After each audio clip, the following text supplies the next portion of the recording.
Halo semuanya, selamat datang kembali di channel Film Aing. Kali ini kita kedatangan sebuah film yang berjudul In the Land of Saints and Sinners 2023 yang menceritakan tentang seorang pembunuh bayaran yang sudah pensiun dan berusaha menjalani kehidupan yang tenang, namun terpaksa kembali beraksi. Tanpa berlama-lama lagi, kita langsung saja gaskeun.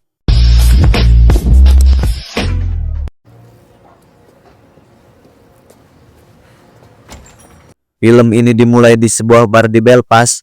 Kita diperlihatkan dengan seorang perempuan bernama Dorian dan 3 anggota IRA lainnya. Mereka merupakan seorang teroris yang mematikan. Terlihat mereka sedang menunggu 2 orang pria masuk ke dalam bar. Dorian memarkir mobil kedua di depan bar dan menyiapkan bom dengan sumbu waktu. Saat ketiganya menunggu, Dorian terkejut melihat di kaca spion bahwa seorang ibu bersama 3 anaknya akan berjalan melewati bar. 2 dari anak-anak itu yang merupakan saudara laki-laki bertengkar soal buku sekolah, membuat mereka berhenti tepat di depan bar. Dorian keluar dari mobil dan berteriak kepada sang ibu agar segera mengajak anak-anaknya pergi. Dan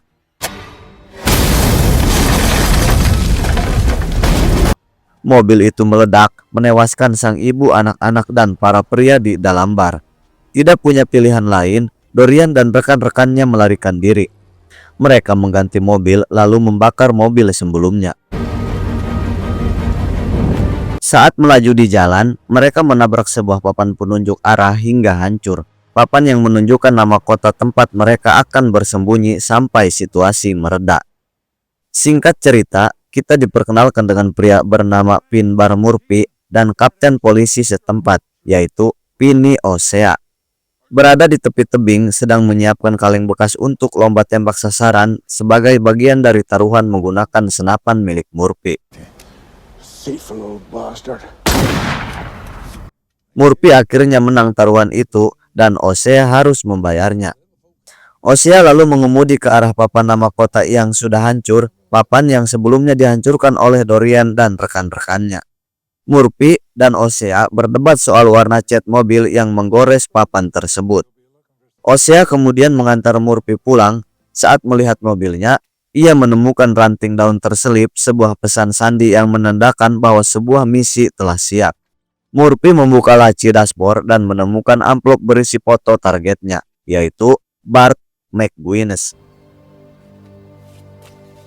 Murphy kemudian mengemudi sambil mendengarkan radio. Ia mendengar kabar tentang pengeboman yang menewaskan 6 orang termasuk 3 anak-anak. Murphy masuk ke sebuah bar dan duduk sambil membawa minuman dan sebuah buku. Ia memperhatikan saat McGuinness naik ke panggung dan mulai bernyanyi. Keesokan paginya, saat Murphy mengemudi menuju hutan terpencil, di sana sudah ada yang menunggu, yaitu Kevin. Ia merupakan pembunuh bayaran sekaligus rekan kerjanya. Murphy membuka bagasi tempat McGuinness terikat dan terbaring.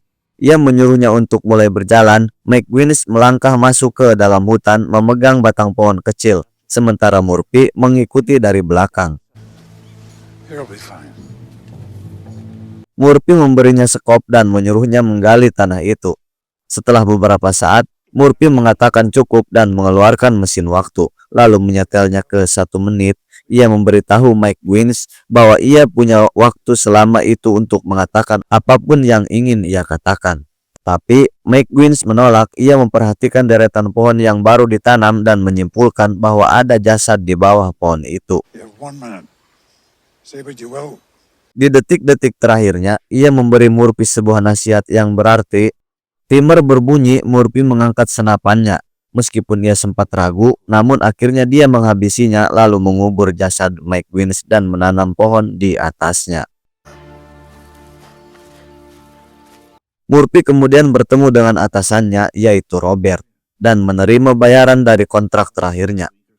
Robert memberitahunya bahwa akan ada pekerjaan lain minggu depan. Namun, Murphy mengejutkannya dengan mengatakan bahwa ia akan berhenti dan semua kontrak selanjutnya sebaiknya diberikan saja kepada Kevin.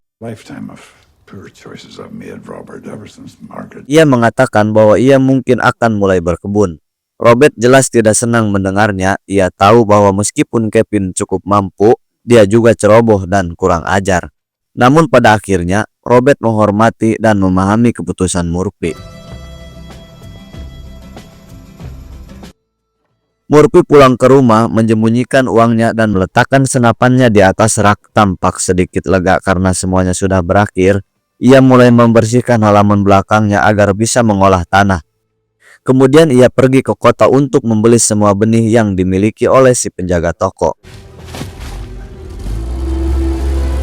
Setelah makan malam, Murphy berjalan dan melihat seorang gadis muda lokal bernama Moya yang sedang memancing di atas jembatan.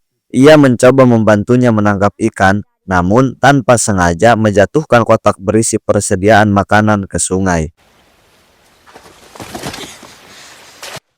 Moya terlihat sangat ketakutan kehilangan barang-barangnya dan Murphy mulai memperhatikan adanya bekas luka di lehernya, membuatnya curiga dan khawatir. Ia kemudian pergi ke klub lokal. Di bar, ada si Ned yang merupakan ibu dari Moya. Murphy berbicara padanya tentang insiden di jembatan dan bagaimana ia menyebabkan Moya kehilangan kotak makanannya. Saat mendengar ini, si Ned langsung terdiam kaku. Di luar bar, Murphy melihat Moya bersama seekor kuda. Tanpa hendak melarikan diri, ia mencoba membujuk gadis itu agar tidak pergi, mengatakan bahwa ibunya pasti akan merindukannya. Moya ketakutan tapi tak mau menjelaskan apa yang terjadi. Murphy pun memutuskan untuk mengantarnya pulang. Sesampainya di sana, seorang pria bernama Curtis keluar dari rumah dan bersikap kasar terhadap Moya. Murphy menatap pria itu dengan kebencian. Dalam hatinya, ia menduga dari mana asal luka-luka di tubuh gadis itu. Keesokan paginya, Curtis masuk ke dalam lumbung yang berada di properti milik si Ned, tempat Dorian dan rekan-rekannya bersembunyi. Ia membawa makanan yang diberikan Moya, namun mereka tampak tidak senang dengan apa yang dibawanya. Dorian memarahi Curtis karena terlalu sering terlihat di tempat umum. Ia mengingatkan bahwa tugasnya hanya mengambil barang yang dibutuhkan dan segera kembali. Murphy kembali datang membawa belanjaan sebagai pengganti makanan Moya yang hilang. Ia menyerahkannya pada ibunya. Saat itu, ia melihat Moya menggenggam sesuatu. Setelah dibujuk, Moya akhirnya menunjukkan sebuah peluru dengan ukiran salib di atasnya. Murphy langsung menyadari bahwa Curtis telah mengancam Moya agar diam tentang kekerasan yang dilakukannya. Tak lama setelah itu, Curtis muncul kembali dan langsung mengambil semua makanan yang dibawa Murphy, lalu pergi begitu saja. Si Ned tampak muak melihatnya. Ia menjelaskan pada Murphy bahwa saudaranya dulu menikah dengan Dorian dan tewas. Si Ned mengatakan sejujurnya mereka akan jauh lebih baik jika tidak pernah bertemu dengannya lagi. Murphy kemudian menemui Robert dan meminta restunya untuk membunuh Curtis. Robert dengan empati menolak pembunuhan lokal terlalu berisiko. Apalagi Curtis dan teman-temannya kemungkinan besar anggota IRA. Robert menyarankan agar Murphy melibatkan polisi, tapi Murphy menolak. Moya terlalu takut untuk bersuara dan Curtis akan terus melakukan kekerasannya lagi. Robert mengatakan bahwa ia tak mau ikut campur dalam hal ini. Murphy lalu mengamati Curtis yang sedang berenang di laut. Ia mengikutinya dari belakang dengan mobil, lalu menawarkan tumpangan dan sebatang rokok. Setelah berhenti di tepi jalan, ia menunjukkan senapannya pada Curtis, lalu memukulnya hingga pingsan. Ia membawa Curtis ke hutan, namun saat membuka bagasi, Curtis ternyata menyembunyikan pisau dan berhasil melukai Murphy. Murphy dengan cepat mengisi senapannya dan menembak ke arah Curtis yang kabur mengenai kakinya.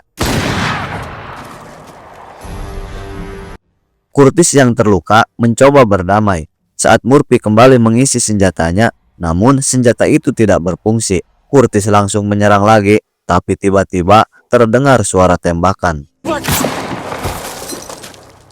Curtis tewas seketika ditembak oleh Kevin yang ternyata telah membuntuti Murphy. Mereka lalu menggali tanah dan menendang tubuh Curtis ke dalam lubang.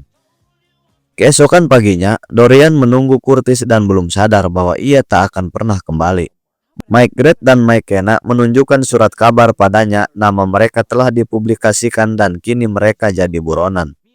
Keduanya ingin segera kabur, tapi Dorian bersikeras tidak akan pergi tanpa saudaranya si Curtis. Sementara itu, Murphy dan Osea kembali berlatih menembak di tebing seperti biasa.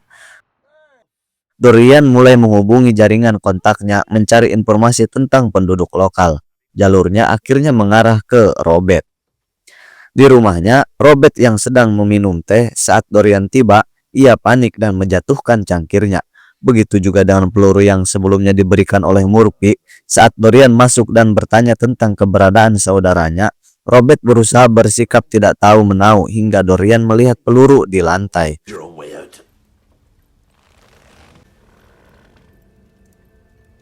Peluru itu cocok dengan senjata Curtis dan Dorian langsung tahu bahwa Robert terlibat. Terpojok, Robert akhirnya menyerahkan nama Murphy, bersikeras bahwa hanya Murphy yang bertanggung jawab dan dirinya tidak terlibat. Robert mencoba meraih senjatanya, tapi Dorian lebih cepat dan ia langsung menembak kepala Robert dan membunuhnya di tempat. Dorian lalu mengambil uang dari meja kerja Robert dan pergi meninggalkan rumah bergabung kembali dengan rekannya. Tak lama setelah itu, saat Murphy makan malam di rumah Rita, Kevin datang membawa kabar buruk bahwa Robert telah dibunuh. Mereka segera pergi ke rumah Robert dan di sana ibunya memberitahu bahwa seorang wanita telah membunuh anaknya. Setelah membakar beberapa bukti, Murphy meminta ibu Robert untuk menelepon polisi.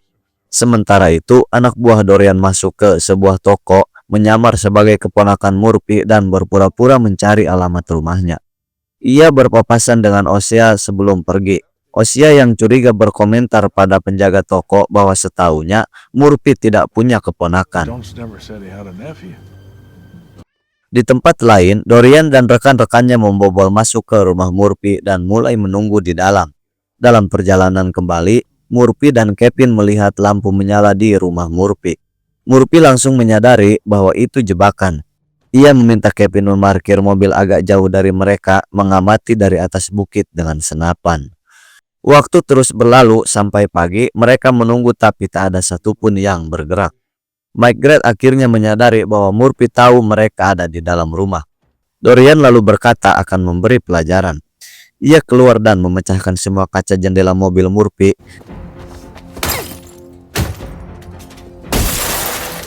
Rita yang mendengar keributan keluar rumah dan melihat kejadian itu.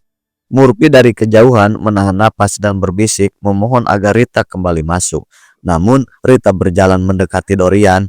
Ia lalu meminta Rita menyampaikan pesan untuk Murphy bahwa ia telah melakukan sesuatu yang tak termaafkan. Ketika Rita membalas dengan hinaan, Dorian langsung memukulnya keras hingga pingsan. Dorian dan kelompoknya pergi dengan mobil. Kevin dan Murphy segera berlari turun, mengangkat tubuh Rita dan membawanya kembali ke rumah.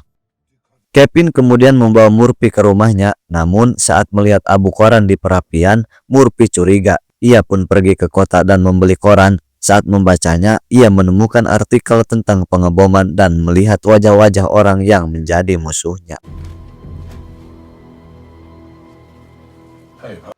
Murphy segera menuju rumah si Ned dan menggeledah lumbung. Di sana, ia menemukan perlengkapan pembuatan bom dan beberapa granat.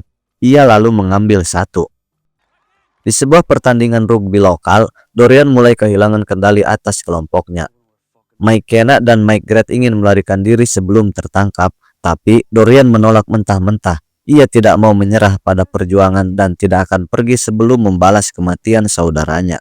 Ia menoleh mencari Murphy, yakin pria itu akan muncul di tempat ini. Murphy memang melihatnya dan berusaha menunggu Dorian keluar dari kamar mandi. Namun, Dorian berhasil menyelinap di belakangnya dan menodongkan pistol. Ia menuntut Murphy mengungkap siapa yang memerintahkan pembunuhan terhadap Curtis. Murphy mencoba berdalih bahwa mereka kini impas karena Robert sudah mati olehnya. Dorian terdiam sesaat. Ia tahu, tapi ia kembali menguatkan diri dan menegaskan Murphy harus memberi nama orang yang mengeluarkan perintah pembunuhan.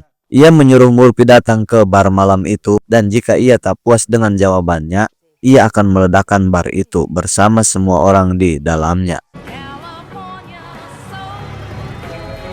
Murphy kemudian pulang bersiap untuk pertempuran. Ia menemui Kevin dan berkata akan menghadapi Dorian sendirian. Tapi Kevin menolak bahwa dia tidak akan melewatkan kesenangan ini. Murphy lalu pergi ke rumah si Ned dan memberikan kucingnya ke Moya sebagai bentuk jaga-jaga seandainya ia tidak selamat dari pertemuan malam itu. Di luar bar, Murphy bersiap. Ia menyerahkan sebuah koper kepada Kevin. Di dalamnya ada sepucuk surat dan uang untuk Ibu Robert. Sisanya adalah milik Kevin. Murphy memintanya untuk pergi dan pensiun sekarang juga. Namun, Kevin menolak dan bersikeras ingin membantunya. Tapi Murphy menegaskan bahwa ini adalah perang miliknya, bukan milik Kevin. Kevin tampaknya setuju dan mengemudi pergi. Murphy masuk ke bar. Ia memandang sekeliling wajah teman-temannya dan tetangganya, orang-orang yang ia kenal sepanjang hidupnya. Mungkin malam ini akan jadi malam terakhir ia melihat mereka. Di luar, Dorian tiba bersama rekannya. Ia memutuskan masuk lebih dulu. Maigret akan masuk belakangan membawa koper berisi bom. Jika Murphy macam-macam, mereka akan meledakkan bar. Maigret masuk dan duduk dengan koper di tangannya. Osea keluar untuk merokok. Saat di luar, ia melihat mobil Dorian dan memperhatikan cat yang tergores. Ia langsung sadar bahwa mobil itu sama dengan yang merusak papan kota. Kecurigaan pun tumbuh dan ia kembali masuk duduk di dekat Maigret. Di dalam bar, Dorian menghadapi Murphy dan kembali menuntut nama orang yang memerintahkan pembunuhan saudaranya. Saat Murphy mencoba mengajaknya bicara di luar, Dorian mengancam akan menembaknya di tempat. Murphy akhirnya hampir mengaku bertanggung jawab sepenuhnya, namun tiba-tiba Kevin muncul kembali dan mengatakan bahwa ia yang bertanggung jawab, yang secara teknis benar karena ia yang menembak Curtis sampai tewas. Kevin mulai mengejek Dorian dengan sengaja memprovokasinya. Dorian pun marah dan menembaknya. Tembakan itu memicu kekacauan. Orang-orang berhamburan keluar sementara Murphy dan Dorian beserta anak buahnya saling baku tembak.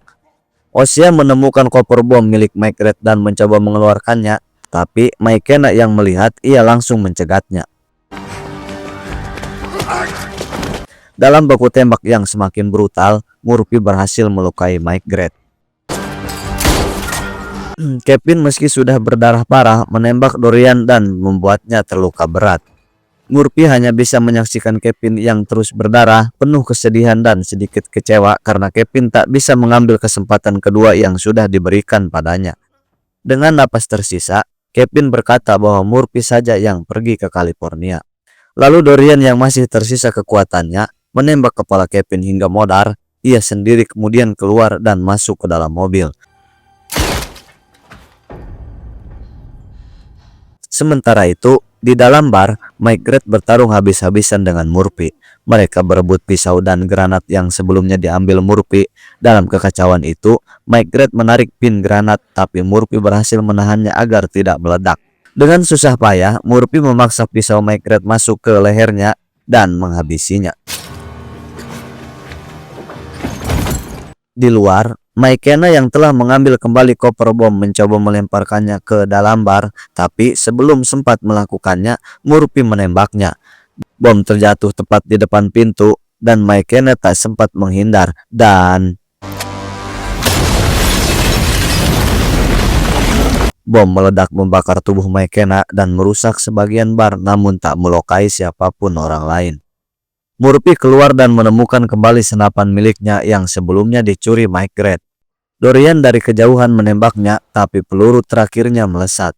Ia kemudian melarikan diri ke hutan. Saat Murphy hendak mengejarnya, ia dihadang oleh Osea, tapi setelah sesaat Osea membiarkannya lewat dan Murphy terus berjalan.